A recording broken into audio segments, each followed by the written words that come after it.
Assalamualaikum warahmatullahi wabarakatuh. Bismillahirrahmanirrahim. Alhamdulillahirabbil alamin. Allazi ja'ala syahra Ramadan syahra siyam syahra mubarak wal maghfirah. Kutiba fi siyam wa unzila fihi al-Qur'an hudan linnasi wa bayinatin minal huda wal furqan. Asyhadu an la ilaha illallah wa la syarika lahu wa asyhadu anna Muhammadan abduhu wa rasuluh sallallahu alaihi wasallam la nabiyya ba'da. Amma ba'du, qala Allah ta'ala fil Qur'anil Karim, na'udzu billahi minasyaitonir rajim. Bismillahirrahmanirrahim.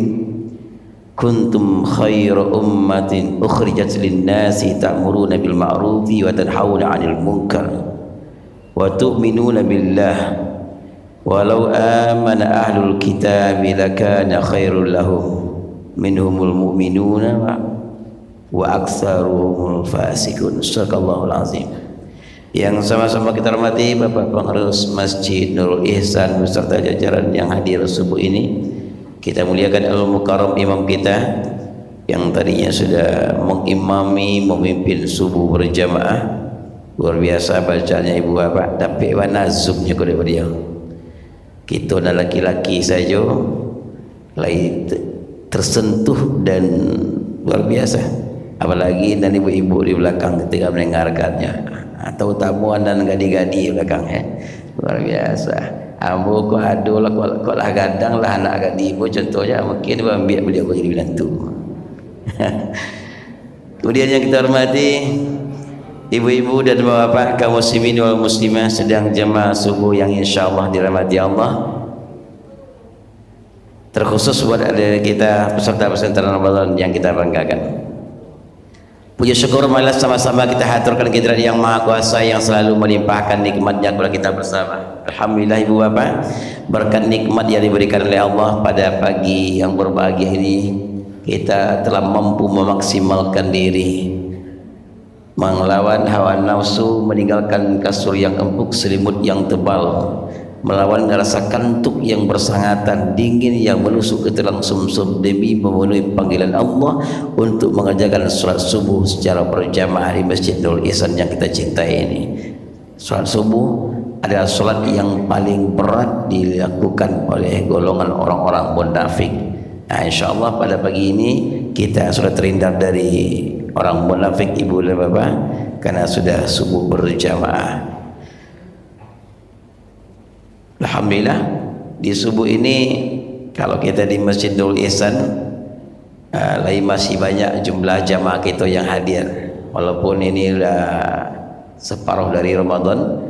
Kalau dibandingkan di masjid-masjid yang lainnya Bapak dan Ibu, kalau masuk 10 Ramadan dan kedua kalau mulai kurang nih lah bantu ikut manci saja nih, makin ke ujung makin ketik, makin runciang, makin saketik jemaah nanti Bu, apalagi ketika subuh ya. Nah, terlebih lagi anak pesantren Ramadan. Anak pesantren Ramadan itu mereka hanya akan rajin berjamaah ke masjid ketika masih berlangsung pesantren Ramadan. Kalau lah tutup pesantren besok nyodak karena mu datang ke masjid. Kalau dah dinilai tak di absen. Apa beda dia di masjid nulisan. Di nulisan itu ibu bapak lah tutup mana pesantren besok anak-anak awak yang datang kemari insyaallah lai tibu itu insyaallah. Ya. Bapak Ibu yang dirahmati Allah Subhanahu wa taala. Salawat berakai salam bagi kita Nabi besar Muhammad sallallahu alaihi wasallam. Allahumma salli ala sayyidina Muhammad wa ala ali sayyidina Muhammad fil alamin innaka Hamidum Majid. Ibu bapak kaum muslimin sedang jemaah subuh yang dirahmati Allah. Tema yang diagih pengurus pada pagi kini hakikat kuntum khair ummah. Sesuai dengan Al-Quran surat Ali Imran ayat 110 yang lah kita bacakan di mukadimah tadi kaum muslimin, kata Allah, kamu umat Islam itu adalah umat terbaik yang dilahirkan untuk manusia, kata Allah. Ya.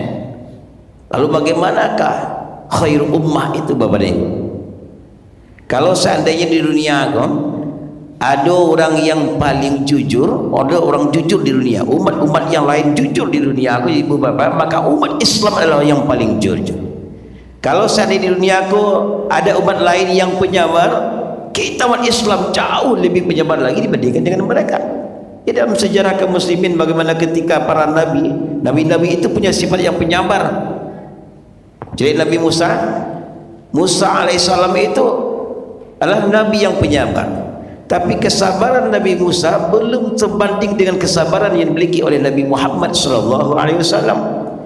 Nabi Musa ketika akan menghadapi Fir'aun, beliau berdoa kepada Allah, Rabbi shrahli sadri wa yassirli amri, dan seterusnya. Meminta Nabi Musa dulu ke Allah, baru dia kepada Allah. Sementara Nabi Muhammad kaum muslimin belum diminta kepada Allah, sudah diberikan oleh Allah. Alam nasrah laka sadrak, kata Allah. Bukankah kami telah melapangkan dadamu wahai Muhammad? Berarti kan Allah diminta dan Nabi lah yang dilapangkan oleh Allah Subhanahu wa taala. Ya. Jadi umat Islam itu Ibu Bapak adalah umat yang terbaik. Konsep khairu ummah itu kaum muslimin sama ibarat lebah. Ya, umat Islam itu sama ibarat lebah. Lebah nan dimakannya selalu nan elok-elok. Ayam makan dia lebah saripati bunga. Dimanapun lebah itu hinggap, sekalipun dia hinggap di ranting yang paling rapuh mana, tidak akan pernah mematahkan atau merusak ranting. Yang dikeluarkannya juga yang baik-baik, itu yang madu. Lebah tidak akan pernah mengganggu orang lain ketika dia tidak diganggu, dan tapi dia akan berusaha semaksimal mungkin untuk mendapatkan orang yang mengganggunya kalau dia diganggu-ganggu. Islam yang dikonsumsinya, yang dimakannya adalah yang baik-baik, halalan thayyibah. Tapi lah umat yang ketika dimanapun mereka berada, kita berada, umat Islam itu berada, tidak akan pernah membuat keonaran, tidak akan merusak ke orang lain, tidak akan menyusahkan orang lain, tidak akan mengadu orang lain. Itulah konsep khair ummah. Ya, yang dikeluarkan juga yang baik-baik, perkataan, perbuatan, tingkah laku, akhlak perangai setiap harinya adalah akhlak yang terbaik, perkataan yang terbaik. Kemudian Islam tidak pernah mengganggu orang lain, tapi umat yang tidak akan pernah menyerah, tidak akan pernah takut ketika diganggu oleh orang lain. Kalau kecil orang tua, musuh tidak dicari, basuh pantang diilaan. Kalau di Islam tambah sekali, musuh tidak dicari, basuh lai bisa jo mailak dulu. Tapi kalau lai memang tidak bisa mailak, lantas sudui beko, baru di situ pengguna jurus dan dijari guru. Ya. Bapak Ibu yang dirahmati Allah, lihatlah bagaimana dulu ketika Nabi Muhammad dilempari dengan batu oleh masyarakat Taif, beliau memaafkannya. Sudah dimaafkan, diberikan kebaikan, ya, didoakan oleh Rasulullah. Boleh itu awak adanya dalam kehidupan sehari-hari. Ketika hanya galan dek kawan sakit hati awak, ni pengujian dek kawan sakit hati awak contohnya, terus rusak hati awak atau tersinggung awak, wajar. Namanya manusia biasa, itu wajar Bapak Ibu. Tapi umat yang terbaik itu adalah ketika diganggu oleh orang lain, dia tetap sabar dan memaafkannya. Kapan perlu berikan kebaikan kepadanya. Janji Allah dalam Al-Quran surat Fussilat ayat 34 dan 35 Ibu Bapak, idfa' billati hiya ahsan, kata Allah, tolaklah kejahatan itu dengan kebaikan. Maka janji Allah di akhir surat Fussilat ayat yang ke-34 itu, maka orang yang bermusuhan itu, musuh-musuh kita itu akan menjadi teman setia bagi kita. Lebih elok pada kawan awak lah. Ya. Jadi andai kata kita nyoba gunjang di orang Ibu Bapak kan sakit hati waktu, jangan dibalas dengan gunjangan yang lain. Nyuci mehan waktu orang, jangan dibalik lu mencemehannya, sabar. Ya, nyo caci maki ada orang, nyo galak-galak ada orang, ni hino ada orang, nyo zalimi ada orang, sakit hati awak, luka hati awak contohnya Ibu Bapak, berang awak, tahan, sabar, maafkan dia. Awas beko ya, jam 5:30 sanjo beko abuan tanpa buku ke rumah. Ini talok ke kilo tu Bu. Ya, balas satu kejahatan dengan kebaikan-kebaikan, dengan 1000 kebaikan kepada Allah. Betul itu. Itu khairu ummah. Ibu Bapak yang dirahmati Allah Subhanahu wa taala. Jadi konsep khairu ummah itulah umat yang terbaik, umat yang tidak akan pernah merusuh ke orang lain, tapi umat yang ketika disakiti oleh orang lain dia selalu bersabar. Tapi andai katalah lantas sudi seperti yang disampaikan tadi, barulah di situ dia akan membelah dirinya. Tak lah inggo pedang tu contohnya pisau tu dia atau pasrah selain dah. Ada pembelaannya. Kaum muslimin yang dirahmati Allah.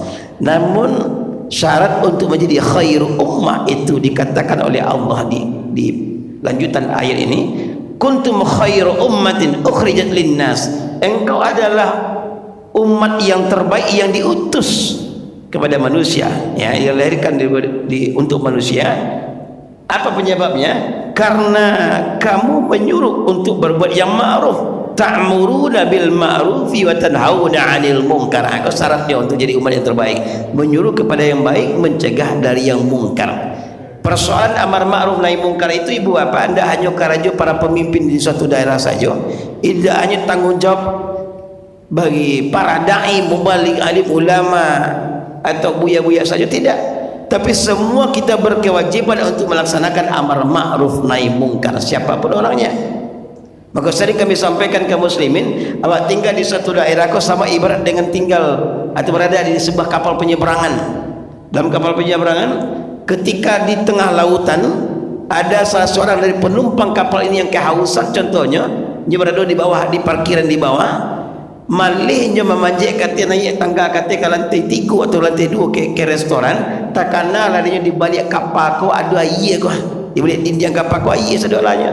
Dia ambil obeng, dia ambil kunci, dibolongi, dilubangi dinding kapal, masuk air ke dalam, dia bisa minum. Tapi lama kelamaan, lambat laun air ke dalam kapal kau makin banyak, makin keras, makin teras masuknya. Tenggelam kapal ini nantinya. Yang tenggelam tidak hanya satu orang yang ngebor kapal itu saja, tapi semua penumpang yang ada di dalamnya akan ikut terbenam ke dalam lautan. Ketika di satu daerah yang berbuat maksiat itu hanya beberapa orang, yang berzina cuma sepasang, yang mabuk-mabuk cuma 3 orang, yang berjudi bampuk tiap malam cuma 4 orang. Tapi ketika kita biarkan itu terjadi, saat didatangkan azab oleh Allah, musibah didatangkan oleh Allah, dan kakaknya tidak hanya mereka yang berbuat maksiat berdosa saja, tapi bapak ibu yang rajin berjamaah ke Masjidul Ihsan pun juga akan terkena imbas nantinya. Kan tak pernah ketika terjadi gampo, baca itu orang di pasar lain contohnya kan, weh gampu tadi malam sih kan, mana do terasa dan bodoh, you pada kari bu, itu makanya semayang lah kan. Kalau semayang ada terasa gampu, tak pernah. Solat tidak solat, puasa tidak puasa, taat tidak taat, ketika datang musibah semua kita akan ikut merasakannya. Makanya tanggung jawab kita bersama untuk melaksanakan amar ma'ruf nahi munkar. Rasul katakan, cegahlah kemungkaran itu biyadi, dengan tangan, juga kekuasaan. Siapakah mereka yang sanggup melakukannya? Para pemimpin di satu daerah. Kalau tidak taluk dawak, kalau tidak sanggup, kita cegahlah bil lisan, dengan lidah, nasihati, ingatkan. Tapi kalau tidak juga bisa ibu bapak, tegurlah mereka dengan cara mendoakannya dengan hati. Ya, itulah selemah-lemah iman kata Allah Subhanahu wa taala.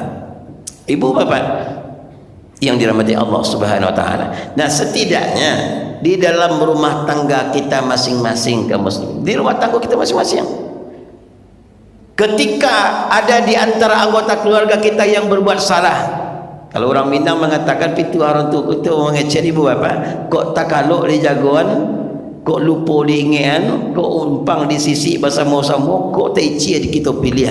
Artinya ketika ada anggota keluarga kita yang tidak sholat, satu saja tidak sholat, sama-sama untuk mengingatkannya. Ada anggota keluarga kita yang tidak menutupi auratnya, kita ingatkan bersama, kita nasihati. Ada yang tidak mengerjakan perintah Allah, kita nasihati bersama-sama. Sehingganya kaum muslimin, kalau dalam surah At-Tur ayat 21 sampai 26 itu Allah ceritakan bagaimana ketika satu keluarga berhasil masuk surga, kuncinya ternyata ketika berada di dunia dahulunya, kata mereka saling mengingatkan, saling menasihati, dan takut akan azab Allah Subhanahu wa taala. Sehingga dalam surah Ar-Ra'd ayat 23, jannatu 'adnin yadkhulunaha wa man salaha min abaihim wa azwajihim wa dzurriyyatihim, kata Allah, surga adinin yang mereka akan masuk dalam surga itu berbondong-bondong bersama dengan orang-orang yang soleh, terdiri dari kakek nenek moyang mereka, wa azwajihim, pasangan mereka, wa zurriyatihim, dan anak cucu keturunan mereka, sama-sama satu keluarga masuk surga. Syaratnya adalah soleh dan solehah. Itu dia kalau saling mengingatkan ibu bapak. Jadi sekurang-kurangnya indah mana di luaran, kalau tidak sanggup kita di luaran, sekurang-kurangnya dalam rumah tangga kita masing-masing kita tegakkan amar ma'ruf nahi mungkar. Namun ketika ada yang menegakkan amar ma'ruf nahi mungkar kaum muslimin, contoh ada anak kecil yang menasihati kita, azan orang di masjid awak masih mau tajuk kalau jual ini nasihati dia ingin dan anak bu orang azan ke masjid lah bu, jangan dilawan doa anak kok ya. Dulu dia mencuba garan pada orang mah dia nang aja ada di tengah masyarakat dan tegak itu, unzur ma qala wa la tanzur man qala. Lihatlah apa yang dikatakan seseorang kepadamu, jangan pandang siapa yang mengatakan. Kalau yang mengecek itu sekalipun anak kecil mana, anak ketek mana dari awal, anak anjing baru, ketika dia sampaikan itu benar kita terima.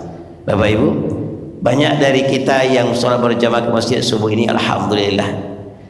Tapi ketika pulang ke rumah sangat sedikit di antara kita yang peduli dengan anak, jomit dan tujuh cucu di rumah. Ketika pulang ke rumah selesai subuh ini, sangat jarang di antara kita yang nanya sama anak kita, yang nanya sama anggota keluarga kita di rumah, ala sholat subuh tadi atau alunnya.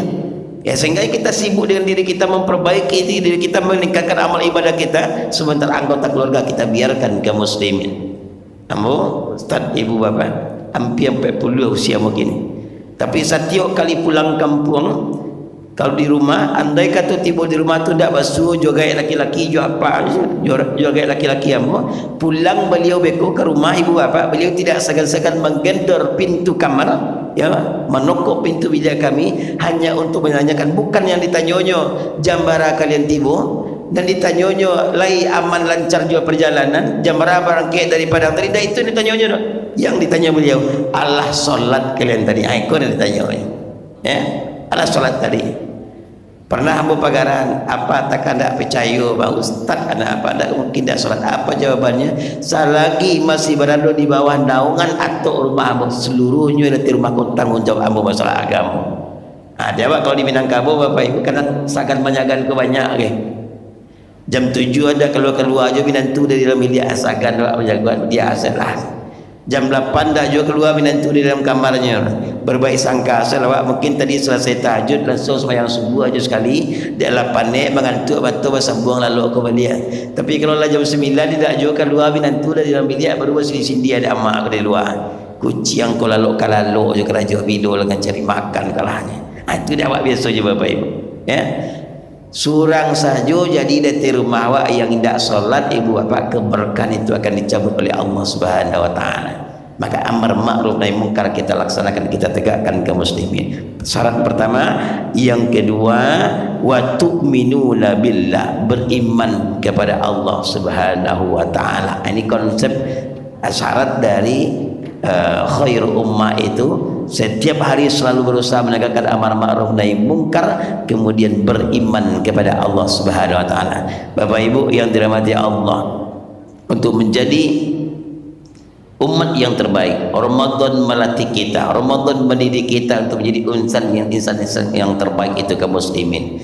Ketika yang membatalkan itu ada dua, ada yang membatalkan puasa, ada yang membatalkan pahala puasa. Kalau yang membatalkan puasa, insya Allah bisa kita cegah, tidak makan minum di siang hari, tidak berhubungan suami istri di siang hari, bisa kita tahan. Tapi yang merusak atau yang membatalkan ibadah puasa, itu yang paling susah untuk kita kendalikan, ya. Sehingga kata Rasulullah, kam min shaimin laisa lahu min siyamihi ilal ju'i wal atas, kata Rasul. Betapa banyak orang yang berpuasa, mereka tidak dapatkan apa-apa dari puasanya kecuali lapar dan dahaga saja. Nyolai puasa tapi bergunjing layu, nyu puasa tapi maliang layu, nyu puasa baju di tetap dilaksanakan. Saka puasanya lai tapi nilai ibadahnya kurang. Rusak ibadahnya, rusak nilai pahala di sisi Allah Subhanahu Wa Taala. Maka kesempatan selama bulan Ramadan ini untuk memperbaiki, menata hati kita agar menjadi insan dan umat yang terbaik. Ketika ada peluang-peluang untuk berbuat dosa ibu apa, gunakanlah Ramadan untuk sementara, gunakanlah Ramadan untuk mencegah kita dari perbuatan dosa. Awak puasa kini tak mungkin kau bergunjing, awak puasa kini tak mungkin kau kerana jawab rusak ibadah puasa awak, ya. Bahkan bisa jadi akan membatalkan ibadah puasa kita. Maka khairu ummah itu kaum muslimin dalam setiap aktivitasnya yang selalu mendasarkan diri pada satu pertimbangan, apakah Allah ridho atau tidak dengan pekerjaannya. Dia akan merasa selalu diawasi, dipantau, dilihat, diamati oleh Allah Subhanahu wa taala lewat raqib dan atid yang siap mencatat apapun yang kita lakukan dalam kehidupan ini. Bapak Ibu yang dirahmati Allah, mudah-mudahan kita semuanya menjadi insan, jadi umat yang terbaik sebagaimana yang dikatakan oleh Allah dalam Al-Quran. Tidak hanya sekedar berbangga hati, begadang hati dan bahagia ketika dikatakan oleh Allah umat Islam adalah umat yang terbaik, tapi betul-betul kita tampakkan, kita buktikan dalam kehidupan sehari-hari bahwa kita adalah umat yang terbaik. Apalagi ketika bersebelahan dengan orang-orang yang non-muslim, terutama ya, perlihatkan bahwa kita betul-betul umat yang terbaik, sehingga mereka juga akan tersentuh dan mendapatkan hidayah dari Allah untuk memeluk agama Islam. Barangkali inilah yang kita sampaikan pada kesempatan subuh ini kaum muslimin. Mudah-mudahan bermanfaat bagi kita bersama, terutama bagi ambo yang menyampaikan.